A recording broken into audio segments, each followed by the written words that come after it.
আমি তখন বলছি আমি ওরম নয়, আমি ওরম নয়, আমি সত্যি ওরম নয়, কিন্তু ওরম হলে মানুষের সাথে তো যেচে যেচে কথা বলতে বেরোবো। কারো কারো কোনো দিন রিলেশান থেকে কেউ কোনো দিন ভালোবাসা হয় না। ভালোবাসে কারা? যারা ভালো মানুষ। আর ভালোবাসে না তারা নয়, যারা জঘন্য 12 ভাতারি মাগি, তারা কোনোদিন ভালোবাসা বাসে না। আর যারা খানকির ছেলে তারা কোনোদিন 12 ভাতারি ব্যবহার চিনতে পারে না। আর ভালো হলে আমি বলছি আমি আমি ওরম নয়, আমি ওরম নয়। ওরম নও তাহলে আমি বিয়ে করতে বলেছিলে কেন? ওরম নও। তখন বন্ধুরা কি মানুষটা করলো? সুসাইড হয়ে গেল। সুসাইড, তার দেখে কি মজা হলো? সে নাং করুণীর কাছে, খানকির ছেলেদের কাছে ভালো হয়ে গেল।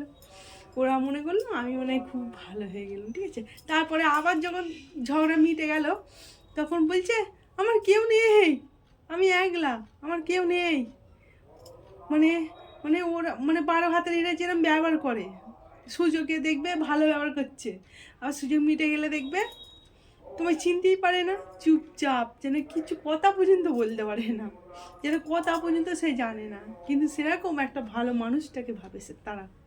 কিন্তু সেই মিটে যাওয়ার পরে দেখবে লোকের সামনে দেখবে দাঁড়াবে না, আড়াল আড়াল আড়াল আড়াল করবে। আর আড়ালে বলবে আমি তো ভালোবাসি, আমার কেউ নেই, আমার মান সম্মানও নেই, কিন্তু সব আছে।